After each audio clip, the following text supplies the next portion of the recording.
الحمد لله نحمده ونستعينه ونستغفره ونؤمن به ونتوكل عليه ونعوذ بالله من شرور أنفسنا ومن سيئات أعمالنا من يهده الله فلا مضل له ومن يضلله فلا هادي له ونشهد أن لا إله إلا الله وحده لا شريك له ونشهد أن سيدنا ومولانا محمدا عبده ورسوله أما بعد قال الله تعالى في القرآن الكريم يا أيها الذين آمنوا كتب عليكم الصيام كما كتب على الذين من قبلكم لعلكم تتقون أياما معدودات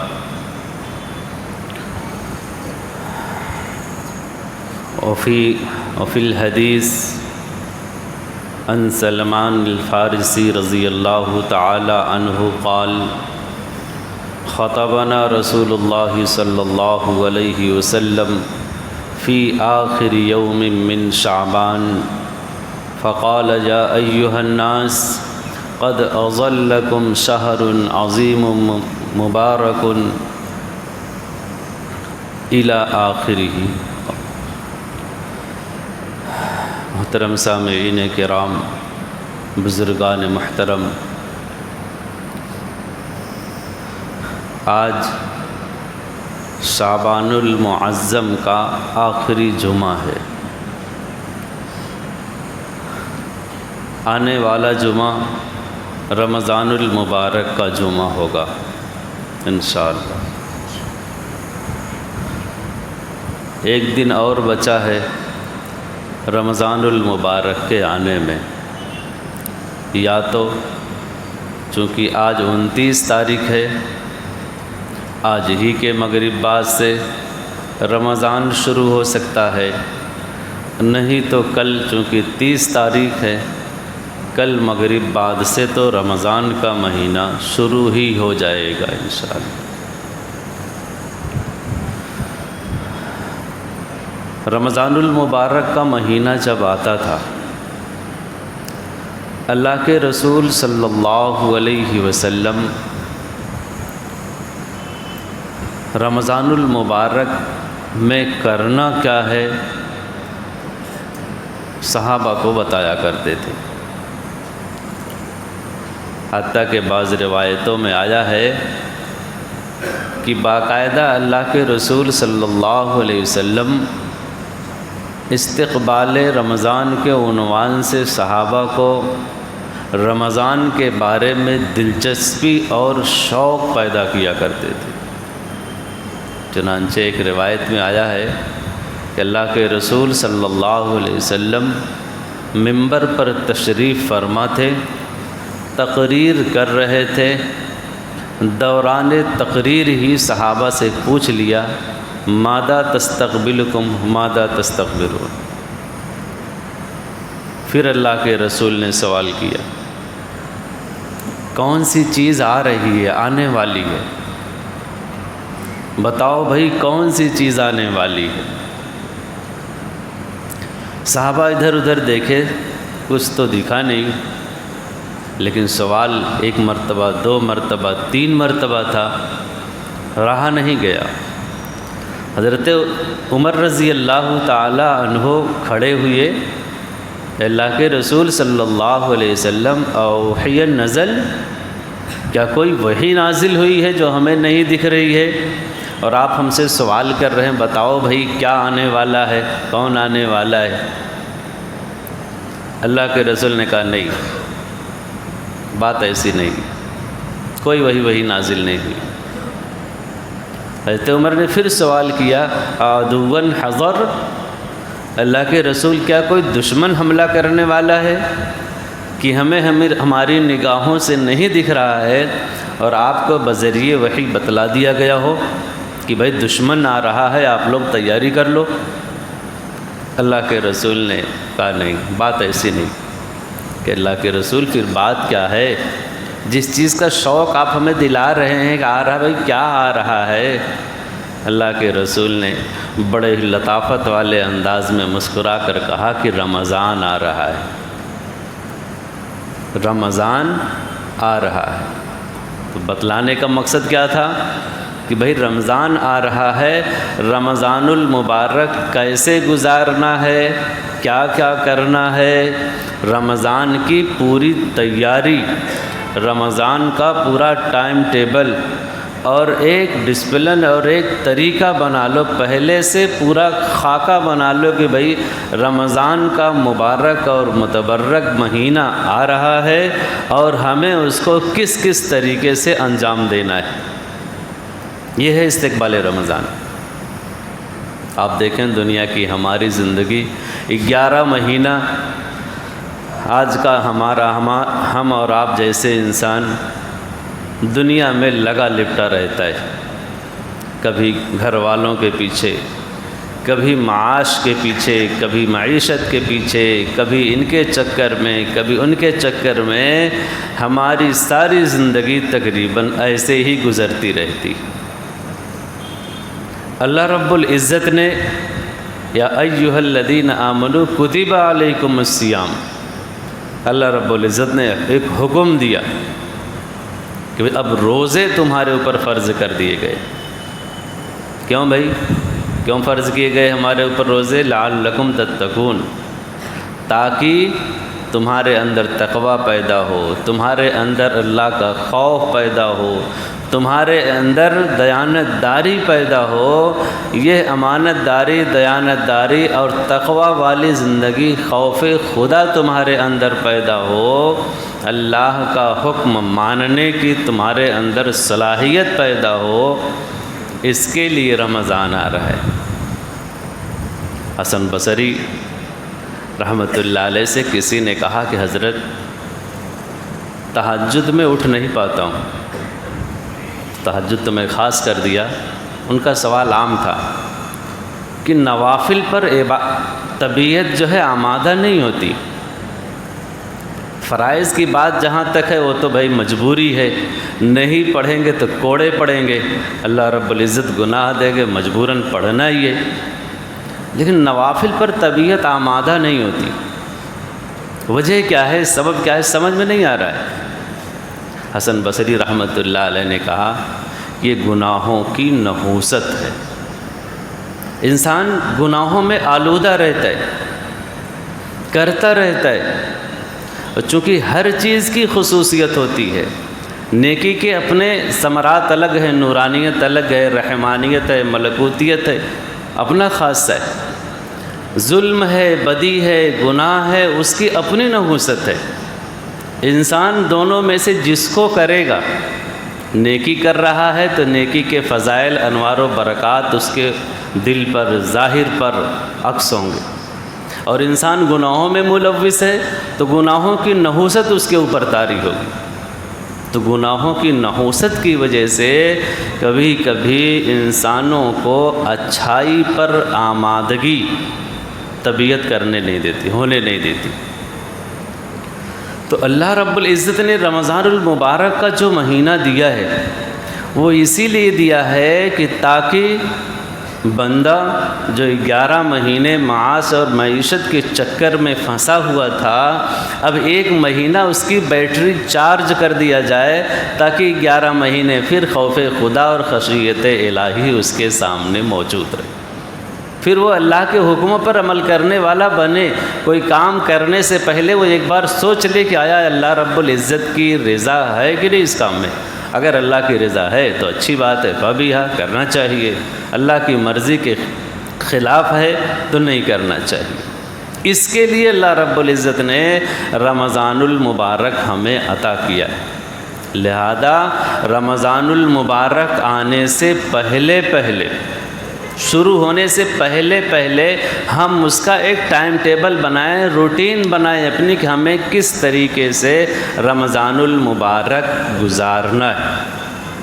اسی کو استقبال رمضان کہتے ہیں۔ بھائی ہم ان کا استقبال کرتے ہیں، ہمارے یہاں مہمان آتا ہے کہ بھائی مرحبا مرحبا، شکراً، ویلکم کرتے ہوئے اس کا استقبال کرتے ہیں۔ استقبال کرنے کے بعد کوٹھری میں بند نہیں کرتے، طرح طرح سے اس کے سامنے اس کی آؤ بھگت کرتے۔ ایسے ہی رمضان المبارک کا ہمیں استقبال کرنا ہے۔ ہم اب تک 11 مہینے جیسے زندگی گزارتے رہے، آئندہ 1 مہینے ہم اپنے سارے کاموں کو پیچھے کر کے دنیاوی ہم اپنے اللہ کی عبادت کے لیے اس مہینے کو فارغ کریں، اس کا ہم ٹائم ٹیبل بنائیں۔ سب سے پہلے نیت خالص کریں رمضان المبارک میں کام کرنے کی، توبہ اور استغفار کے ذریعے ہم اپنے گناہوں کو دھل لیں، تاکہ رمضان المبارک میں زیادہ سے زیادہ ہمیں عبادت کرنے کا موقع ملے۔ حدیث پاک کے ذخائر میں سے جو حدیث میں نے ابھی تلاوت کی، اللہ کے رسول صلی اللہ علیہ وسلم نے اس میں پورا طریقہ بتایا۔ حضرت سلمان فارسی رضی اللہ عنہ کہتے ہیں اللہ کے رسول رمضان سے 1 دن پہلے آخری شعبان کو خطبہ دیے، تقریر کیے، لوگوں کو وعظ اور نصیحت کیے۔ کیا کہے، کیا بتائے رمضان کے بارے میں؟ قد اظلکم شہر مبارک عظیم، اے لوگو اللہ رب العزت تمہارے اوپر 1 مہینہ لا رہا۔ اظلکم، وہ مہینہ ایسے نہیں یوں آیا اور یوں چلا گیا، نہیں، اظلکم چھا جاتا ہے، 24 گھنٹے اس کی برکات اور ثمرات رہتے۔ ایسا نہیں خالی فرض نمازوں کے وقت میں ہی یا صرف رات میں صرف دن میں نہیں، رمضان کا مہینہ جیسے ہی لگا تب سے لے کر اور جب تک عید کا چاند نکل نہ جائے تب تک پوری رمضان کی برکتیں رحمتیں باقی رہتی۔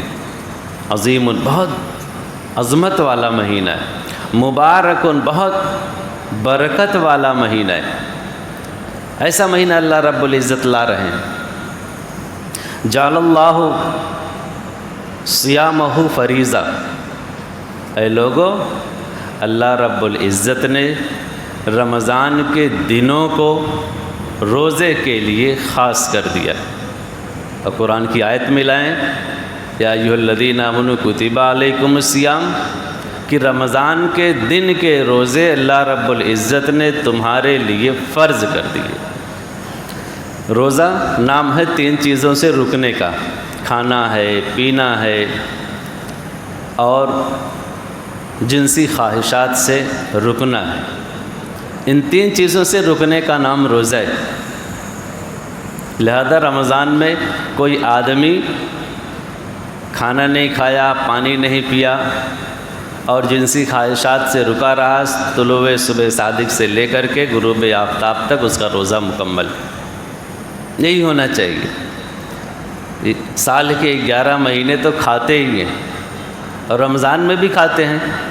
ہاں، جو ہماری روٹین ہے کھانے کی کہ بھئی صبح بھی ناشتہ کرتے، دوپہر میں بھی کھانا کھاتے، شام میں بھی کھانا کھاتے، تو بیچ کا ایک ٹائم ختم ہو جاتا ہے بس۔ رمضان کا مہینہ عبادت کا ہے۔ بھئی آدمی کھانا کھائے گا تو اس کے لیے دکان سے کارخانے سے چل کر آئے گا، بہت سارے اوقات اس میں ضائع ہوں گے۔ عورتیں گھر میں کھانا بنائیں گی دوپہر کا تو 1 گھنٹہ 2 گھنٹہ جائے گا، بہت سارے اوقات ضائع ہوں گے۔ کھانے میں وقت لگے گا اور کھانے کے بعد سستی آ جائے گی تو سونے میں بھی قیلولہ میں وقت لگے گا۔ آدمی روزہ رہے تو دوپہر کے سارے اوقات، یہ سارے چہل قدمی سے باز رہے گا، اتنے سارے اوقات اس کو ملیں گے عبادت کے لیے۔ لیکن ہمارے اس دور میں ناشتہ اور رات کا کھانا اتنا ہوتا ہے کہ کہہ لیجئے کہ سود سمیت واپس کر لیتے ہیں اس کو۔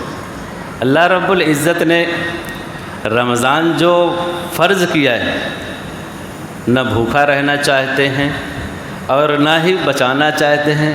اللہ رب العزت ہمارے قلب کے اندر قوت ملکیہ رحمانیہ پیدا کرنا چاہتے، اور یہ چیز پیدا ہوتی ہے نفس کے بھوکا رہنے سے۔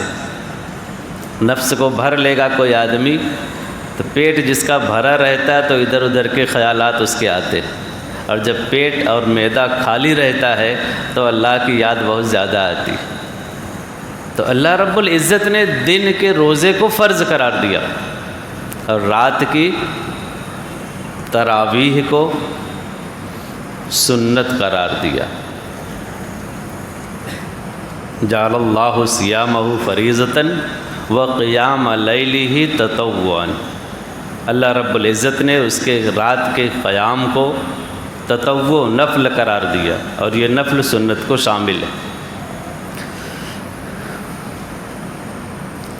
اس حدیث کے اندر اللہ رب العزت، اللہ کے رسول فرما رہے ہیں، حالانکہ کچھ لوگ اس قیام اللیل کو تہجد سے جوڑ دیتے ہیں۔ اگر تہجد ہوتی یہ نماز تو رمضان سے ایک دن پہلے اس کو الگ سے بیان کرنے کی ضرورت ہی نہیں تھی۔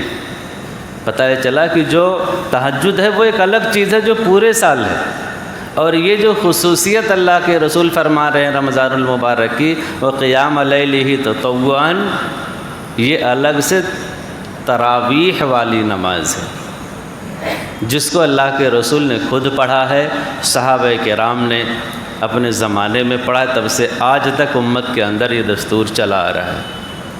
اس کے بارے میں لڑنے جھگڑنے کی ضرورت ہے ہی نہیں۔ تراویح کے بارے میں کبھی لوگ اس میں بحث و مباحثہ کہتے ہیں، قیل قال کہتے ہیں، ایسا ہے ویسا کچھ نہیں ہے۔ بھائی جس کے پاس اپنی تحقیق ہے ٹھیک ہے، تم کو اپنی تحقیق مبارک ہے، تم 8 رکعت پڑھو، پڑھ کے چلے جاؤ، امام 20 رکعت پڑھ رہا، لوگ 20 رکعت پڑھیں گے۔ کہیں 20 رکعت پڑھنے والا 8 رکعت پڑھنے والے کے پیچھے پہنچ گیا ہے تو 8 رکعت پڑھ لو، باقی 12 رکعت اپنے الگ سے پڑھ لو۔ یہ مہینہ لڑنے جھگڑنے کا ہے ہی نہیں، یہ مہینہ صرف عبادت کا ہے۔ جس کے پاس جیسی تحقیق ہے، جس کے پاس جیسے علماء کی تحقیق ہے، ٹھیک ہے، ویسے آپ عمل کرو۔ اس مہینے کو لڑائی جھگڑے میں، بحث و مباحثہ میں گزاریں، نہ تو یہ اللہ کے رسول کا طریقہ ہے اور نہ ہی یہ صحابہ کرام کا طریقہ۔ وَهُوَ شَهْرُ الصَّبْرِ وَالصَّبْرُ ثَوَابُهُ الْجَنَّةُ، یہ مہینہ صبر کا مہینہ ہے۔ آدمی جب کھاتا پیتا نہیں ہے تو تھوڑا چڑچڑا ہو جاتا ہے۔ اللہ کے رسول نے فرمایا کہ بڑے صبر کا مہینہ ہے۔ یہ صبر اس مہینے کی خصوصی کہہ لیجیے خصوصیت ہے، اس مہینے میں خصوصیت سے لوگ صبر کا دامن تھامے رکھیں۔ وَالصَّبْرُ ثَوَابُهُ الْجَنَّةُ، اور جو آدمی صبر اختیار کرتا ہے، چاہے وہ طاعت پر عمل کرنے سے ہو کہ بھائی عام دنوں میں نہیں ہے، اس مہینے میں 20 رکعت ایکسٹرا پڑھنا ہے، تو صبر علی الطاعت بھی ہوتا ہے، صبر کرو، پڑھتے رہو۔ صبر عن المعصیہ بھی ہوتا ہے کہ عام دنوں میں کہ بھائی گناہ تو عام دنوں میں بھی منع ہے، اس مہینے میں بھی منع ہے، لیکن جو لوگ گناہ کرتے رہتے ہیں اس مہینے میں چھوٹنے کا نام نہیں لیتا۔ بھائی اور صبر کرو، گناہ چھوڑ کر کے رکھو تاکہ زیادہ سے زیادہ عبادت ہو۔ کوئی مصیبت میں آدمی گرفتار ہو گیا تو صبر علی المصیبت بھی، اس پر بھی صبر کرو، انشاءاللہ اللہ تعالیٰ اجر بڑھا دیں گے۔ مصیبت آ گئی، تھوڑا طبیعت خراب ہے، روزے رکھو، تراویح چھوڑو مت، کرتے رہو۔ تو یہ وہ چیزیں ہیں جو اس حدیث مبارکہ کے اندر گنوائی گئیں، کیسے کیسے رمضان المبارک کو گزارنا ہے۔ روزہ رکھنا ہے سب سے پہلی چیز، دوسری چیز تراویح پڑھنا ہے، تیسری چیز نفلی چیزوں کو زیادہ سے زیادہ، نفل نمازیں، اشراق ہے، اوابین ہے، تہجد ہے، خاص طور سے اس وقت عام طور سے لوگ جاگتے رہتے ہیں۔ دعاؤں کا اہتمام ہے، اللہ کے رسول نے اس حدیث کے اندر دعاؤں کا بھی اہتمام فرمایا کہ انسان کو لا الہ الا اللہ محمد الرسول اللہ اور استغفار، استغفر اللہ ربی من کل ذنب واتوب الیہ، نہ بڑا یاد ہو چھوٹا والا ہی استغفر اللہ، اس کی کثرت رکھے دعا و اذکار، اور جنت کی دعا کرے اور جہنم سے پناہ کی دعا کرے۔ اس حدیث کے اندر خاص طور سے 4 چیزیں بیان کی گئی ہیں جو رمضان میں کرنا ہے۔ اور کیا کرنا ہے؟ انفاق کرنا ہے۔ انفاق کیا ہے؟ خرچ کرنا۔ شہر المواسات، غمخواری کا بھی مہینہ ہے کہ بھئی ہمارا پڑوسی اس کو ہے کہ نہیں افطار کرنے کے لیے، ہم اس کا بھی خیال کریں۔ ہمارے رشتہ دار ان کے پاس افطار کرنے کا کچھ پیسہ ہے کہ نہیں، سہولت ہے کہ نہیں، آسانی اور وسعت ہے کہ نہیں ہے، ہم ان کا بھی خیال کریں، پڑوسیوں کا اور ہر ایسے لوگوں کا۔ حدیث میں آیا کوئی آدمی اگر اللہ کے رسول نے فرمایا کہ روزے دار کا افطار کوئی کرا دے تو پھر اس کا بدلہ جنت ہے۔ صحابہ نے کہا اللہ کے رسول ہر کوئی مالدار ہم میں تھوڑی نہ ہے، کہ ہم روزہ افطار کرا دیں، افطار پارٹی ہم کرائیں۔ اللہ کے رسول نے کہا کہ نہیں، یہ ثواب بہت زیادہ کھلانے پر، بہت زیادہ لوگوں کو افطار کرانے پر نہیں ہے۔ کوئی آدمی ایک کھجور سے افطار کرا دے، ایک گلاس پانی پلا دے، ایک گھونٹ لسی پلا دے، تب بھی یہ ثواب مل جاتا ہے۔ اور جو افطاری دوسرے کے یہاں کر رہا ہے وہ بھی کم ہمتی کا شکار نہ ہو، بھائی آدھا ثواب تو ان کو مل جائے گا، نہیں، اس کے ثواب میں سے کچھ کمی نہیں ہوگی، جتنا ثواب روزے کا ہوگا اللہ رب العزت خود اپنی طرف سے روزہ افطار کرانے والے کو عطا کرے۔ تو یہ وہ چیزیں ہیں، تلاوت ہے، نماز ہے، تہجد ہے، ذکر و اذکار ہے، انفاق فی سبیل اللہ ہے، روزہ، یہ وہ چیزیں ہیں جو رمضان میں کرنے کی ہیں۔ لہذا سب لوگ کوشش کریں، ایک ٹائم ٹیبل بنائیں کہ ہم زیادہ سے زیادہ اوقات کو اللہ رب العزت کی عبادت کے لیے اور رمضان المبارک کے برکات کو حاصل کرنے کے لیے زیادہ سے زیادہ اپنا وقت لگائیں گے۔ وآخر الدعوانا الحمد للہ رب العالمین۔